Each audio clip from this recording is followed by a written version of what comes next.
Hello. Today we will be talking about Marie-Sophie Germain, one of the world's great mathematicians. Mathematics in the early years was not considered a woman's stomping ground. They were usually pushed out of recent mathematical and scientific findings. They were not expected to be as up-to-date on these topics as men. However, there are few women who stepped out of these boundaries put upon them and pursued mathematics with great passion. One such woman was Sophie Germain, daughter of Ambroise Francois, a prosperous silk merchant, and Marie-Madeleine Grudelin. Born April 1, 1776 in Paris, France, Sophie was the second of three girls. One of her sisters married a government official and the other a physician. Sophie never married, lived her whole life at home, and pursued her mathematical studies with what her recent biographers term limitless passion and devotion. Her interest in math started at age 13. Withdrawn in her father's library, she stumbled across Jean-Etienne Montesquieu's book, History of Mathematics. Montesquieu's essay on the life of Archimedes, and in particularly the story surrounding his death, is what sparked her fascination. Germain concluded that if somebody could be so consumed by a geometric problem that it could lead to their death, that mathematics must be the most captivating subject in the world. She immediately set about teaching herself the basics of number theory and calculus, and soon she was working late into the night studying the works of Euler and Newton. Her parents were so opposed to her behavior that she took to studying at night. They responded by leaving her fire unlit and taking her candles and clothes. Sophie studied anyway, cuddled in blankets by the light of smuggled candles. In 1794, the École Polytechnique opened in Paris. It was founded as an academy of excellence to train mathematicians and scientists for the nation. Since this was an institution reserved only for men, Germain took the identity of Monsieur Antoine Auguste de Leblanc, a former student. The Academy's administration was unaware that the real Leblanc had left Paris and continued to print lecture notes and problems for him. Germain managed to obtain what was intended for Leblanc, and each week she would submit answers to the problems under her new pseudonym. The supervisor of the course and one of the finest mathematicians of the 19th century, Joseph Louis Lagrange, requested a meeting with the reformed student, and Germain was forced to reveal her true identity. Lagrange was surprised and pleased to meet the young woman and became her sponsor, mathematical counselor, and friend. Germain became interested in number theory, and inevitably she came to hear of Fermat's last theorem, which later became known as Germain's theorem. She needed to discuss her ideas with a fellow number theorist and decided that she would go straight to the top and consult the greatest number theorist in the world and her most famous correspondents, German mathematician Carl Friedrich Gauss. When Gauss received Germain's letters under the pseudonym M. Leblanc, he was sufficiently impressed by her breakthrough on the theorem that he temporarily forgot his disinterest towards Fermat's last theorem.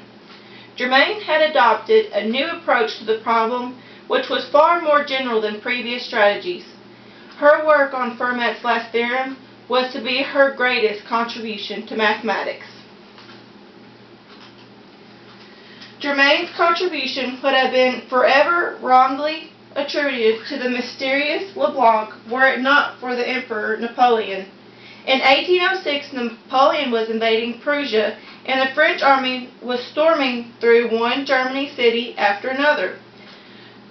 Germain feared that the fate of Archimedes might also take the life of her other great hero, Gauss, so she sent a message to her friend, General Joseph Marie Pernetti, asking that he guarantee Gauss's safety.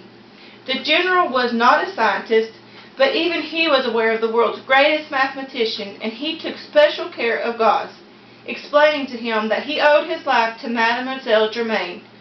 When Gauss learned that the intervention was due to Germain, who was also in Leblanc, he gave her even more praise. After Fermat, her mathematical work shifted from number theory to more applied mathematics, where Germain embarked on an eventful career as a physicist. A demonstration by Ernest F. Cialdini of curious patterns produced on small glass plates covered with sand and played as though the plates were violins by using a bow. The sand moved about until it reached the notes, and the array and patterns resulting from the playing of different notes caused great excitement among the Parisian polymaths. It was the first scientific visualization of two-dimensional harmonic motion. Napoleon and the Institut de France authorized an extraordinary prize for the best mathematical explanation of the phenomenon, and a contest announcement was issued. Germain was the only entrant in the contest in 1811, but her work did not win the award. The contest deadline was extended by 2 years, and again Germain submitted the only entry. She received an honorable mention for her demonstrating that Lagrange's equation did yield Cialdini's patterns in several cases, but could not give a satisfactory derivation of Lagrange's equation from physical principles. Germain's third attempt in the reopened contest in 1815 was deemed worthy of the prize of medal of 1 kilogram of gold. She did not show up to the award ceremony. It has been suggested that she thought that judges did not fully appreciate her work, and the scientific community did not show the respect that seemed due to her.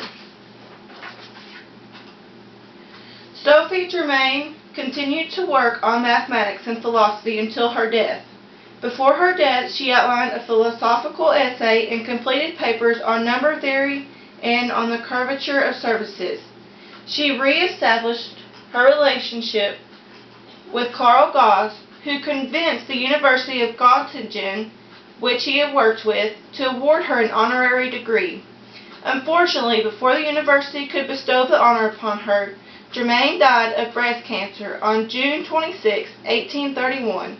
Her death certificate listed her not as a mathematician, but as a scientist.